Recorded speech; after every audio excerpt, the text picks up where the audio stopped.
আপনার উপরে গোসল ফরজ হলে এই 4টি কাজ ভুলেও করবেন না। যদি 4টি কাজের মধ্যে একটি কাজ ভুলেও করে ফেলেন, আপনি ভাবতেও পারবেন না আপনার কত বড় ক্ষতি হবে, যে ক্ষতি সারা জীবন আপনি সারাতে পারবেন না। তবে এমন অনেক জায়গা আছে যেখানে ফরজ গোসল দেওয়ার জন্য পানি পাওয়া যায় না। তবে তারা ঠিক কিভাবে ফরজ গোসলের আমলটি করবে সেটাও জানাবো আজকের এই ভিডিওতে। তাই যদি আপনি একজন মুসলিম হন তবে ভিডিওটি দেখা আপনার জন্য কর্তব্য স্বরূপ, কারণ প্রত্যেক মুসলিমের জীবনে ফরজ গোসল আসবেই, হোক সে নারী কিংবা পুরুষ। তবে যেন কেউ ভুলেও এই 4টি কাজ করতে যাবেন না, না হলে পৃথিবীর জীবনে তো ধ্বংস হবেনই, এর ফল ভোগ করবেন আখিরাতেও। তাই ভিডিওটি সম্পূর্ণ দেখুন। যদি কারোর উপরে গোসল ফরজ হয়ে যায়, সেটা অপবিত্রতা হোক কিংবা শয়তানের প্ররোচনায় হোক, তার গোসল ঠিক করা বাধ্যতামূলক। তবে গোসল ফরজ অবস্থায় ভুলেও যে কাজগুলো করা যাবে না, তার মধ্যে প্রথমটি হচ্ছে নামাজ পড়া।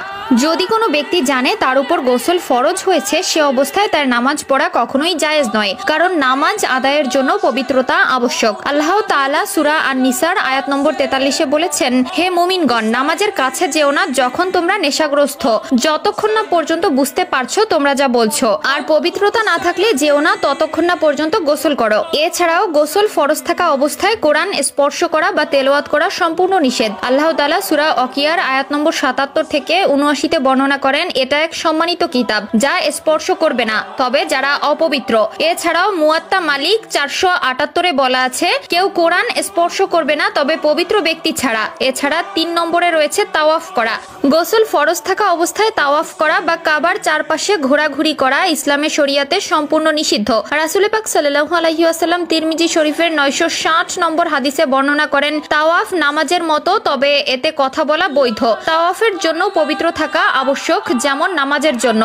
এছাড়াও যাদের উপর গোসল ফরজ তারা মসজিদে প্রবেশ করতে পারবেন না, কারণ পবিত্রতা না থাকলে মসজিদে প্রবেশ করা নিষিদ্ধ। এ সম্পর্কে আল্লাহ তাআলা সূরা আন-নিসা আয়াত নম্বর 43-এ বর্ণনা করেছেন, আর যদি তোমরা অপবিত্র অবস্থায় থাকো তবে মসজিদের কাছেও যেও না যতক্ষণ না পর্যন্ত তোমরা পবিত্র হও। তাই যাদের উপরে গোসল ফরজ হয়ে থাকে, সেটা যে কারণেই হোক না কেন, এই 4টি কাজ কখনোই করবেন না। তবে পৃথিবীতে এমন অনেক জায়গা আছে যেখানে ফরজ গোসল করার জন্য প্রয়োজন মাফিক পানি পর্যন্ত পাওয়া যায় না। তবে তাদের জন্য ইসলামিক সংবিধানে উল্লেখ আছে, যেখানে বলা আছে গোসল ফরজ হবার পর যদি গোসল করার পরিস্থিতি বা সুযোগ না থাকে, যেমন পানি পাওয়া যায় না বা অসুস্থতার কারণে পানি ব্যবহার করতে না পারা, তবে ইসলামিক শরীয়ত মোতাবেক তায়াম্মুম করতে পারবে। এক্ষেত্রে আল্লাহ তাআলা সূরা মায়েদার আয়াত 6-এ বলেন, যদি তোমরা অসুস্থ হও অথবা সফরে থাকো কিংবা নারীদের সাথে সহ করেছো এবং পানি না পাও, তাহলে পবিত্র মাটি দিয়ে তায়াম্মুম করো, এতে তোমাদের মুখমণ্ডল এবং হাত মুছে নাও। তবে যদি পানির ব্যবস্থা থাকে তবে গোসল করা আবশ্যক।